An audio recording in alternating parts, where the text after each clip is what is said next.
네, 안녕하세요. 주도현입니다. 이번 시간부터는 실전 붕괴에 대해서 말씀을 드린다고 했었는데요. 이번 시간 6강은 매출에 대해서, 그 중에서도 매출에 대한 붕괴 방법에 대해서 안내를 드리도록 하겠습니다. 자, 우리가 운전을 시작할 때, 운전을 배울 때 막 주저리 막 이것저것 배우기보다는 일단 중요한 것부터 알아야 빨리빨리 운전을 배워서 시작할 수가 있겠죠. 그래서 운전을 시작하려면 뭐 이게 다 맞는 말은 아니겠지만 누구나 공감할 수 있는 거, 아니, 악셀 잘 밟고 그렇죠? 악셀을 밟아야 앞으로 나가니까. 그리고 브레이크를 밟을 줄 알고 그래야 가다가 서겠죠? 그리고 핸들 돌릴 줄 알고 좌우 방향으로 핸들 조향할 줄 알아야 되고, 그리고 깜빡이를 켜서 뒤 운전자, 옆에 운전자가 내가 어느 방향으로 갈지를 좀 알려줄 수 있어야 되고, 그죠? 이 네 가지만 잘하면 운전할 수 있다, 뭐 이런 얘기들 하시잖아요. 그죠? 그런 것처럼 회계도 막 이것저것 너무 복잡한 것부터 배우지 말고 진짜 쓸만한 거, 우리가 이 현실에서 빨리빨리 쓸만한 것만 먼저 캐치를 해서 그거부터 배워보자는 거죠. 그래서 제가 실전 분계를 지금 6, 7, 8, 9해서 먼저 이거부터 설명을 드릴 거예요. 여러분들이 빨리빨리 업무를 보시고 또 대표님들은 빨리빨리 우리 회사가 돌아가는 회계에 대해서 아셔야 되기 때문에 첫 번째 매출, 두 번째 매입, 세 번째 입금, 네 번째 지출, 이 네 가지에 대한 실전 분계 방법부터 먼저 배우자는 거예요. 그래야 빨리 업무를 시작할 수가 있겠죠. 이거를 모르고 엉뚱하게 다른 너무 복잡한 개념부터 배우다 보니까 회계가 어려워지는 거라고 저는 생각을 해요. 그 중에서도 이번 시간은 제가 매출에 대해서 설명을 드릴 것이다. 자, 그런데 이제 회사를 좀 다녀보시거나 직장을 다녀보신 분들은 이 매출 매입 별도고 입금 지출이 별도라는 사실을 뭐 쉽게 알 수가 있는데, 학생들이나 좀 어린 분들은 이제 사회 경험이 없다 보면은 매출이 곧 입금이 아닌가라고 혼돈을 하실 수가 있어요. 혼돈이 아니라 조금 헷갈리실 수가 있습니다. 매입이 곧 지출이 아닌가 헷갈리실 수 있어요. 그런데 우리가 소매거래, 그러니까 우리가 편의점에서 어떤 물건을 사거나 할 때는 매입과 지출이 동시에 이루어지니까 이게 같은 거라고 착각을 할 수 있지만, 보통 대부분의 비즈니스 모델들, 거의 대부분의 사업들은 B2B 거래가 많아요. 실질적으로 그 건수로 본다면 B2B 거래가 많습니다.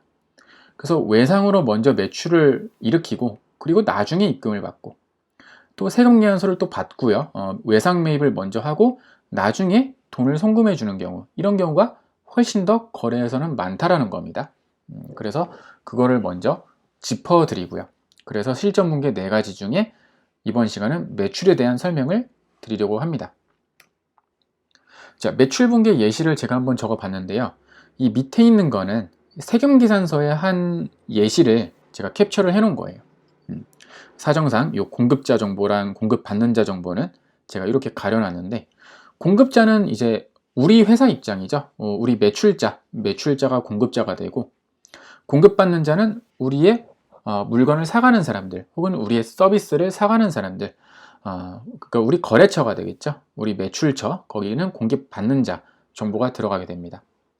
그리고 제가 그냥 임시로 콜라라는 품목에 대해서 수량 1000개, 이 소수점은 무시하시고요. 수량 1000개를 한 개당 1000원에 판다 라고 적어놔서, 그럼 수량 1000원 곱하기 1000개는 공급가액 100만원이 되고, 거기에 대해서 부가세가 별도로 10%가 붙어서 10만원 이렇게 들어와 있죠. 그래서 이렇게 우리가 업체한테 청구를 하는 거, 돈을 달라고 청구하는 게 세금계산서입니다. 그래서 이 세금계산서의 예시를 제가 캡처를 떠났고요. 그렇다면 우리가 세금계산서를 발행했을 때 이 매출이 일어난 거예요. 이 매출을 어떻게 분계 처리를 할 것인가, 그거를 제가 바로 단도직입적으로 예시를 적어 놓은 겁니다. 자, 차변의 외상매출금, 외상매출금 110만원. 자, 이 외상매출금이라는 계정 과목은 이제 회계 계정 구분 중에서는 자산 계정에 해당을 합니다. 나중에 현금화를 할 수 있죠.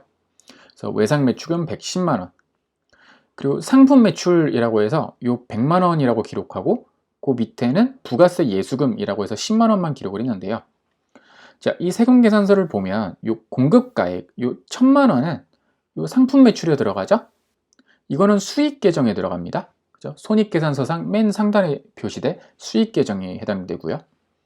그리고 10% 별도로 세액이라고 되어 있는데, 이 부가세 부분은 이제 우리가 받아서 별도로 예수금 계정 과목에 기록을 합니다.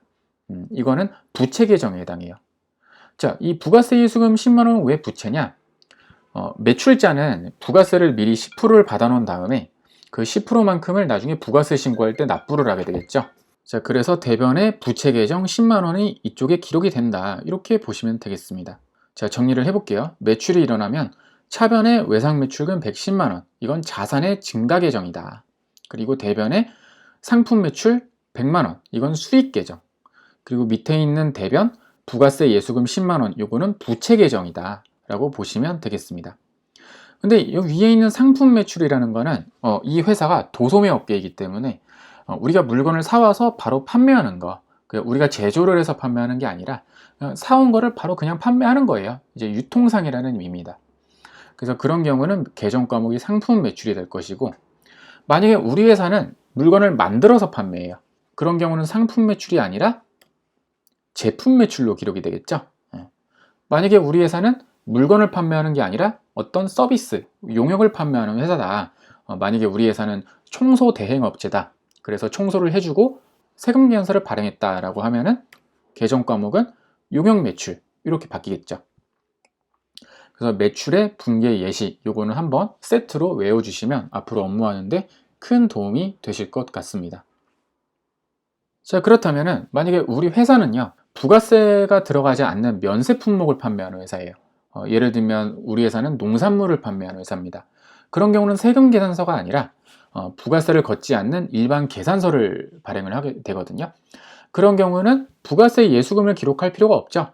그냥 상품 매출 110만원 이렇게 기록을 해주시면 되겠죠. 부가세를 작성하지 않는 거래의 경우는 부가세를 작성하지 않고 그냥 외상 매출금 차변, 상품 매출 대변 이렇게 기록을 하게 될 것이다 라고 보시면 되겠습니다.